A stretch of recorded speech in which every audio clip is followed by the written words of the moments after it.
Et yo les gens, c'est le foot en débrief, j'espère que vous allez bien. En tout cas, moi ça va très très bien. Aujourd'hui, on se retrouve pour une nouvelle vidéo. Et aujourd'hui les gens, on se retrouve donc pour le débrief de ce match entre Paris Saint-Germain et Bruges. Victoire vraiment 1-0 des Parisiens au terme d'un match assez terne. Vraiment, c'était vraiment pas un bon match pour moi des Parisiens. Victoire seulement 1-0 grâce à Icardi après 22 minutes de jeu. Voilà, les Parisiens vraiment qui ont assuré le strict minimum. Et je pense qu'on peut remercier aussi un homme, c'est Keylor Navas, auteur d'un arrêt sur penalty au début de première mi-temps. En début de deuxième mi-temps, il avait fait un magnifique arrêt sur une frappe de Okereke. Mais voilà, franchement, bravo à Bruges, vraiment, ils ont réalisé un super match. Vraiment, voilà, lors du match aller, ils avaient été énormes en première période, mais en deuxième mi-temps, ils sont endormis.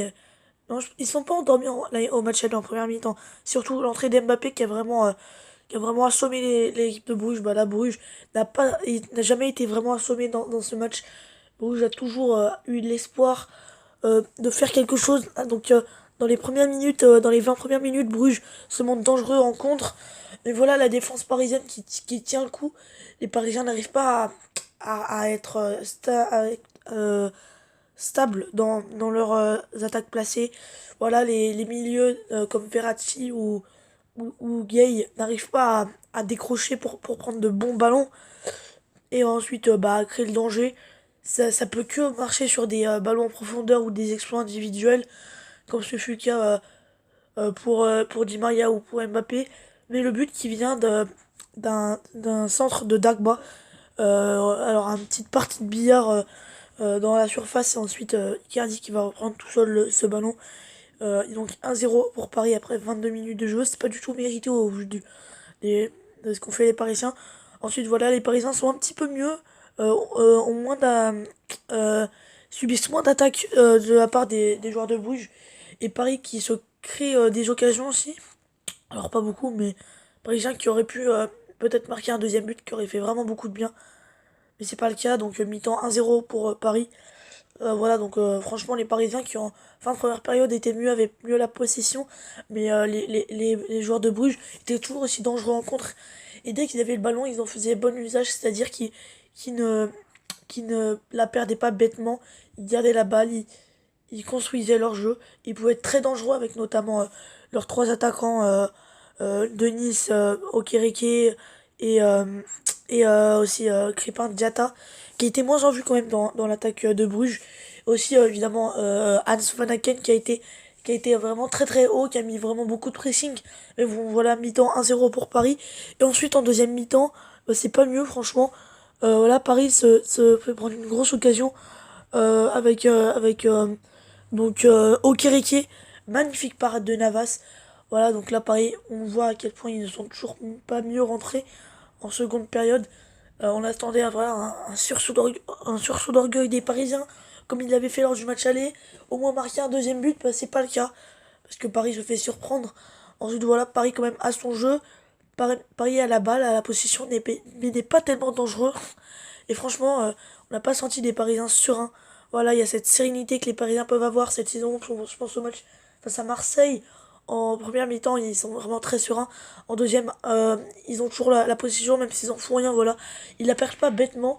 Et surtout, ils sont à l'abri parce que voilà, ils se mettent bien dans le match dès le début. Bah là, les Parisiens, on sentait c'était pas un bon soir pour eux.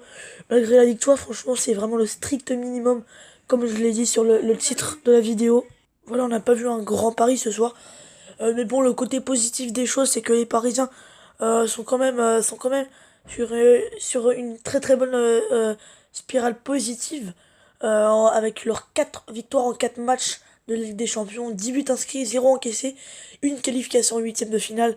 C'est quand même le bon côté des choses, mais dans le contenu, sachant qu'il y aura un match très très périlleux face au Real de Madrid dans 3 semaines, il faut absolument euh, que les Parisiens bah, se préparent bien pour ce match. Il y aura 2 matchs pour bien se préparer face à Brest et face à Lille. Mais bon, voilà, le PSG qui est vraiment sur l'essentiel, le minimum, on va dire. Voilà, les Parisiens, ils avaient toujours eu des occasions. Et surtout un penalty arrêté de Navas à un quart d'heure de la fin. Alors là, heureusement qu'ils nous arrêtent ce penalty parce que non seulement ça aurait été vraiment une mauvaise opération, très mauvaise opération, mais surtout j'aurais pas eu le même discours. Hein. 1-1 face à Bruges, déjà 1-0, c'est vraiment pas bien, c'est pas terrible. Et loin que ça soit bien.